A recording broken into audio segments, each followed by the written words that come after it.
Big Frog 104, hey, it's Kari, and I have a very special guest on the phone with me right now. Tucker Beathard is on the phone. How you doing, Tucker? I'm good. How are you? I'm doing great. Yeah, thanks for asking. So you'll be in Ithaca this Friday at the State Theater with Kip Moore. Have you been to upstate New York for shows before? I have like a few times. Yeah, it's really cool. I remember like the first couple times, or actually the first time played in like upstate. I didn't know that like New York had that side to it. Like I always thought of New York as just the city and all that, but it's really cool. I always like playing pretty much as far away from home as possible, just because I feel like a lot of times the country music fans, they appreciate it a lot more, and it's always a good time. Yeah, for sure. Awesome. Well, we're looking forward to having you. I wanted to talk about, like your music and what you've been up to the last couple of years, but first I wanted to talk about how I first came across your music, because it was kind of funny. So I'm originally from Washington, and you were actually the first country concert I ever went to in 2015 at Watershed Festival. I don't know if you remember that at all. Oh, wow, yeah.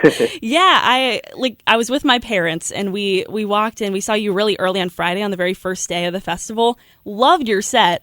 And then when we came in on Sunday, you were actually playing again, and we were like, "What? We get to catch a second set?" So we stayed and we watched you again, and it was so cool, just coming across your music in that way. Yeah, that was because we I'm pretty sure we drove a van all the way from Nashville to that show. So we're like, oh, wow. Damn, we're gonna come drive all the way up here. Might as well play two shows. Exactly.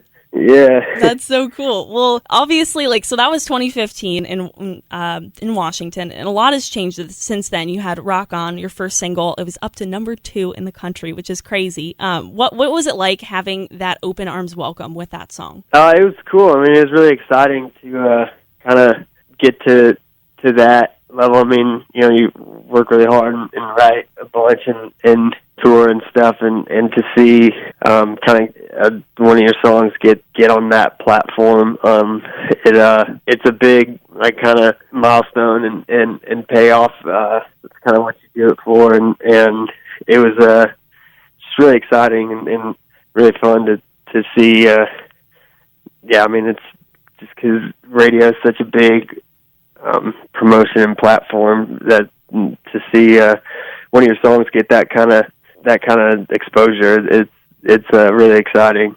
Yeah. Awesome. Well, I know after Rock On and the last few years I feel like had been a whirlwind for you, and you don't have to talk about the details if you don't want to, but you were finally able to release a follow-up album with a bunch of new music last year and a couple singles this year. It's really been great hearing from you again. I love the new music so much. Thanks. Yeah, it's been a crazy journey so far. I mean, I've learned pretty quick that no deal is better than the wrong deal, and that was kind of the position I was in, and it was like, man, screw this, I'm going to just be an independent artist at this point, and just kind of bought my way out, and then made my debut album on my own last summer, and then eventually Warner Brothers, they really wanted to sign me, and I kind of knew what I was signing up for, and a lot less blurred lines. Yeah. And so far it's been great. Well, good. It's been a lot of fun and really exciting. Very awesome. Yeah. So I'm curious, when you play shows now, I obviously haven't seen you since 2015, but when you play shows now, say out on this tour with Kip Moore, what songs do you think are going to be, the highly anticipated, the most requested songs that you fans want to hear? That's tough. I mean, especially when it comes to acoustic things. I love acoustic things because I like the idea of just kind of being feeling that connection with the crowd and interacting with them and stuff. So, and it's just me and a guitar, so I can kind of just wing it to some extent. I mean, so. And I kind of do this at every show. I strip it down acoustic, kind of whatever fans. They'll yell out random songs that I've posted on YouTube or this or that, and kind of like to give them what they ask for. And I always appreciate when people yell out songs that were just kind of randomly posted on YouTube and show that they've been following like that. So I always like to give them what they want as far as that goes. So. kind of see what happens. Yeah, I'm excited to see it. I mean, if you just go out there and wing it, I mean, you never know what to expect. I mean, you can just go catch a bunch of shows and just see a bunch of different sets. That's cool. Yeah. So speaking of like maybe more an acoustic song, one of your songs, like if I were to give someone a recommendation of one of your songs to listen to, obviously Rock On, great one. But Find Me Here, that's probably my favorite song that you've done. Oh, thanks. Gives me chills every time. Like not even just the first time I listen to it, but every time. What was the inspiration behind that one? I mean, honestly, just doing a lot of wrong things, I guess. I mean, it's pretty personal.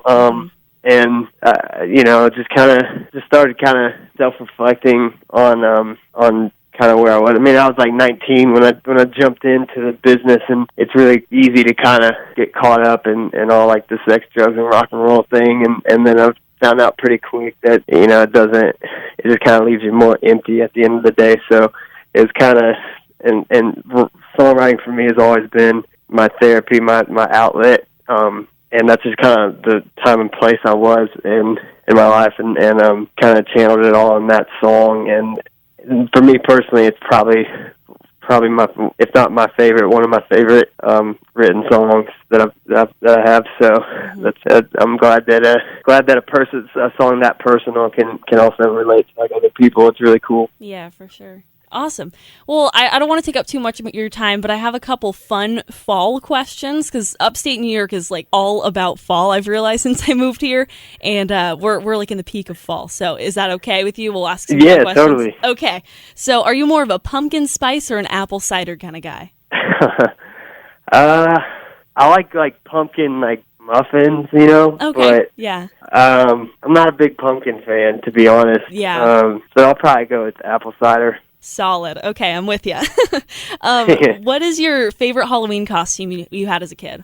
Ooh, I remember one year I was like 8. I was just like super excited about being a skeleton pirate, and my mom hooked me up and got some pretty good things. And at the time, like I felt like I was the coolest kid on the street. Yeah, I mean Halloween costumes were a big deal as a kid. Yeah, totally. Yeah, that's awesome. Do you know if you're going to be anything for Halloween, and if you are, like what you're going to be? I don't know. Probably. I'm pretty lazy when it comes to it nowadays. I mean, like there's like Halloween parties and stuff, and they're like dress up. I don't want to be that guy who's not doing something, but. Right. Like last year, I just put in like red contacts and called it a day. Hey, there you go. A little spooky. Nice. Okay, one final question. What's your favorite Halloween candy? Man, I'm probably I'm a big Reese's fan when it comes to like candy bars and chocolate and stuff. Nice. Reese's, or one of my favorite things, like to this day, like they're so good, are the blow pops. Oh, yeah. I buy them all the time when I go to gas stations nowadays. I'm obsessed with those things. Oh, my gosh. Well, just watch. You'll have, like, 50 people show up with blow pops for you at the show on Friday. That'd be awesome. People take notes. Awesome. Well, thank you so much for calling in. You'll be at the State Theater in Ithaca with Kip Moore on Friday. I'm so looking forward to this show. Thank you so much for calling in. I appreciate it. Yeah, no problem. Thanks. I'm looking forward to it. It's going to be a very fun show. Alrighty. Well, we'll see you there. Thanks for calling in, Tucker. Yeah, no problem. Thank you. Have a good day. Bye-bye.